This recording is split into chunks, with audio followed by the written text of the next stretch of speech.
I could have used the bread, man. You know. Yeah. Let's see what else. Oh, here's something I just did recently for this last election.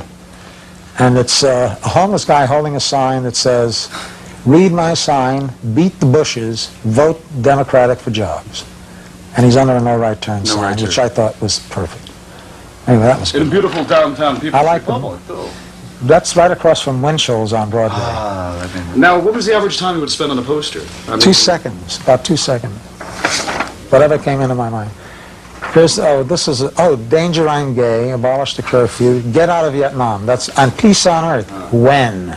Yeah. The eternal quest of man. Get out of Vietnam, women strike for peace, I did that for them. So I just scribbled it on, you know. I said, I'll give you Now, in a sense, you were straddling two worlds, though, coming from Hollywood and an acting career. Well, I was... was it a seamless flow for you? I was living in Santa Monica. I was coming from another world. Because I've remained in Santa Monica most of my life. Right. I really like Santa Monica. But I started to bring up, this is a very weird poster here. I tried to find it before, but I sort of misplaced it. This one's a powerhouse. This one is a propaganda poster that was used in the Netherlands, I believe, during occupation by the German forces during the Second World War. And it's very psychedelic. You know, the guy who did this has got to be Dolly's cousin or something. Right, or it looks like a Dada. Right. Right. And what it says is, it says... Nazi art student from Vienna. It's a fear poster. What it says is the state can never be maintained by the military, only through the secret file, Heinrich Himmler. The artist must have been shot right after he gave him this piece. They probably never paid him. Absolutely. Okay. Good, put that It was away. wise to be interrogated, but in a Dada sense. Oh, we did peace in 57 languages. Yeah, all right, this is funny. This is an acid poster that I did. Acid being LSD 25. Yeah, I just did it. This is before it became legal. Right. Or illegal. Some people I know, there's a little guy here, which the camera can't get, with his hand on, there was a string on it, and some people put a sugar cube there. Sugar cube optional. And here's LSD and hieroglyphics, and there are little funny dingbats and stuff on it. I like the border, too. It's really nice. I was tripping when I did this. Kind of a classical border. It's, well, I actually, what happened, someone, I'm not going to mention his name because he's a very famous person, paid $500 for the formula in Sneaky Pete's to some idiot who conned him, and he had gotten it Xeroxed at the library on Robertson. $500 for the LSD formula, now, this which he couldn't make anyway. Pharmaceuticals book, or this is from some book that was on the shelf. Here, put that away. What did it have to do for you? Kind of like an aspirin? Or? I took it at UCLA in an experimental program in the 50s. The one that Steve Allen and Nicholson raved that they were... I took that then, too.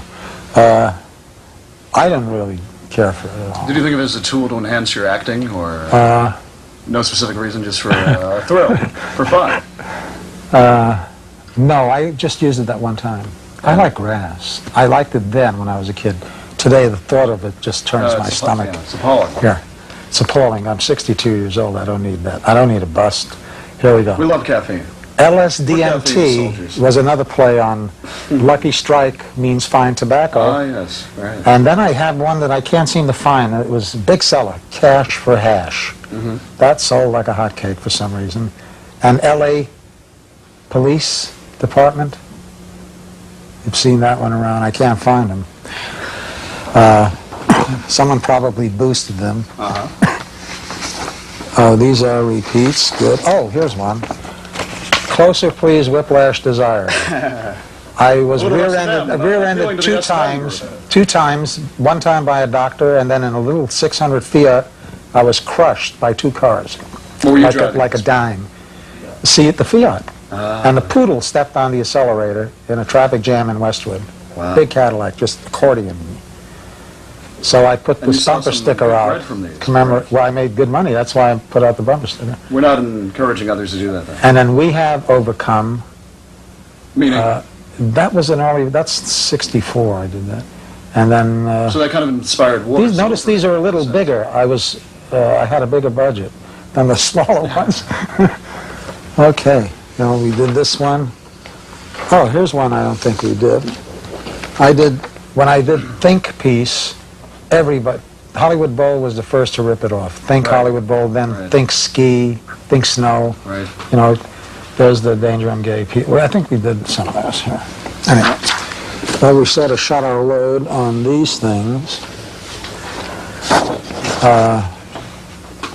A rewrite of Desiderata, which I made, which is found in Old St. Nick's. Notice, I am an ordained minister, by the way. Of the Church of... Universal Life Church. Everybody joined it. All right. At the time, it was the thing to do. It was like a commie in the 30s. The Church of what's happening Right. now. It has many names. It's always moving. Right. And this one here, you said you wanted to do something with. Well, This I'd be is honored. I'd be this honored is, to read the script. It's entitled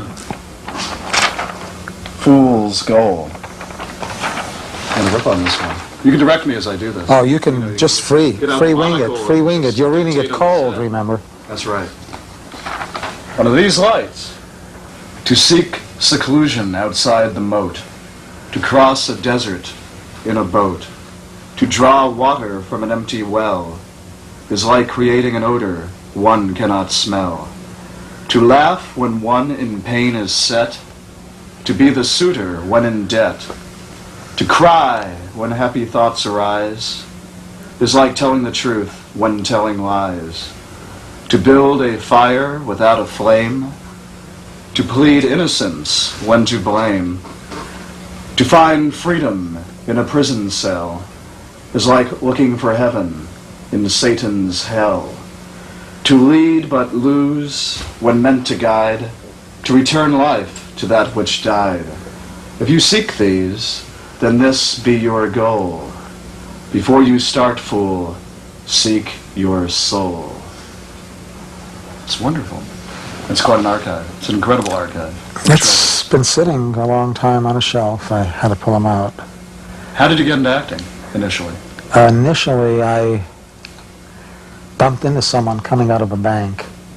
Somebody quite famous. Somebody with clout. Well, Somebody and with a degree. I'll save that for the surprise. I insisted on an apology, and the person kept picking up the money. And finally, You would knock bills loose from him. yes, He was down the floor. I was broke. I didn't really like looking at that, Looking at that naked cash. at that money. And you could sort of tell you could tell I was desperate by the way I was acting. I sort of had a chip on my shoulder. And the person finally got up and said, "I want you in my movie." And I couldn't believe what I was hearing. I did preempt that with, "Get up, I'm going to knock the hell out of you," because I thought I heard him say this while he was down. Right, right. And he was bigger than me. She said, no. He says, "Go, can you talk Kentucky?" And I said, "I'll talk anything for money." I went back to the library and got a book on Upper and Lower Basin and fooled some guy from Kentucky Going for who was doing distinct his laundry in the doing laundromat. the So I said, research, "I'm going ready for the reading." So I called the guy, and I go to Paramount, and I just barge in, and he's there with a very famous actress, I think it was Kim Novak. And he says, "Oh, I forgot about our appointment." And we got in this little elevator, and she was between us, and I read for him when I was a child from the Bible with a Kentucky accent. I just had my tooth pulled, too, which was great. You whistled through. Bleeding. Charming southern twang. And he said, "Great, great, great. And go see so-and-so at casting." And da-da-da. I got this job, and what he did for me was unreal. He never took me off a daily rate to a weekly and kept me on the run of the picture on a daily rate. And this movie was? The Buccaneer. And I made like 16 G's. And I had one line in it. I'm the last credit in the show. "The British are coming." Isn't that amazing? I guess he didn't trust me with too much dialogue. Well, But- you had the prophecy line of your Kinda character, funny. the most important Kinda funny. single line. Right. The one that made all the action happen. Well, that was funny. you But were discovered after by- that, This man was. oh, it was Tony Quinn, Anthony Quinn. But after this, I kept finding scripts. You know, I did get another agent. I had one agent, Jack Fife from Kona, who didn't even know I was on the picture. and I met him picking up Charles Boyer's check. And At Paramount? At Paramount. He says, "What are you doing here?" And I said, "Hey, I'm here to get my check." He said, "For what?" And I said, "This picture." And he says, "You're kidding." And I said, "Yeah, I'm only going to give you 5%. How about that?" And that's all I gave him. I got another agent. That was Jack Fife, by the way. He's long gone. I got Herman Burney, Ben Burney's brother, who had a big file. I thought it was clients, but it was his brother's jokes. He filed all his jokes, just row after row. Anyway, he was good for me. I played nothing but heavies, though I did play a sheriff once on a Westinghouse Playhouse. You're It one was good interesting guy. how I got that part. It's the only part I was ever hated. I was doing a Texan, I and just the got my agent kinescope with the it. agent called and he says to me, "Go over and see the director of this Westinghouse Playhouse." And I go over to the stage, and there's a light way off in the corner, and I start moving toward it. This is live And I film. get close to the light, and there's a curtain, and I open it, and there's a woman sitting reading a newspaper. Gorgeous body. You know the story. And I was amazed at this person just sitting there alone like this. And suddenly the paper came down. She says, "Can I help you?" And it was Jane Russell. Wow. And I said, "Yes, I'm here to see Mr. Thorpe." I think it was Richard Thorpe. Wow. And go through that curtain. And the guys looked at me and they said, "Whoa, the hair is just like Steve Forrest." He was doing his first part, his first role. And she yelled out from the woodwork, "Just dye it and let's go to lunch." So she got me the part. You know, it's fluky how you get a On the part. basis I didn't Jane even have to Russell read for it. Yeah. interaction She with was him. very fine. I kneeled before her photo thinking about that. My shrine. Right. My blacklight shrine, which I'm asking you to do a mandala around after the shoot here. Right. We're going to bring that in three-dimensional. But you know, you also So got what was your secret, Nick, do you think? Was it mystique? Was it character? You were a tough guy? You would come I from was, Second Avenue and they would, tried a well, lot of different WWE. I did a rawhide, and my character description was a lean, cadaverous type. Okay? Meaning charming. Charming. Charming.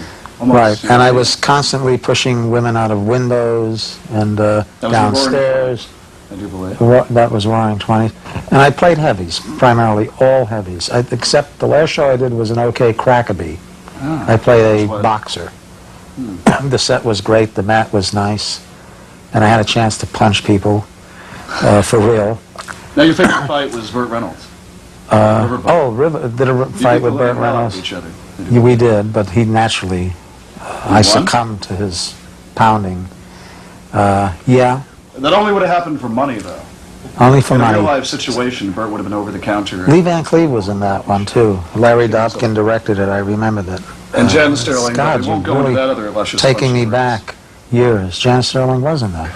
You see, I think part of recognizing your face, I recognized your face from somewhere when we first met. And I think it was your visage living in my DNA of early TV dots coming at me. Well, the cops had And no then to problem find with it that either. you're an artist of this resource. And yeah, it was the wanted poster at the post office. You did a conscientious objector movie. I did A Yeah, Day for the afterwards. Birds with Art Diamond, I And remember. he's a local poet. He's a local poet, right. And he also coaches comics and singers. He was at the Horn for a long time and at the Rose Tattoo down here in Hollywood. Odd thing that you mentioned that, when I went to shoot this thing, the lead that was supposed to do the part fled town Under a Cloud. under a cloud. And Cloud here I had here. this rented equipment from Burns and Sawyers. I had a 35 millimeter, I had 5250 negative, had lights. I did everything. And I said, "What am I going to do?" And I said, "You were going to help me, Art." I said, "Tell you what, you're the lead." So we made a deal. I was going to give him a percentage. And I shot him. I actually made him take a bus to the location the second day and bring his own lunch. And the nice You thing know, about it was, work. the first day of shooting, I worked him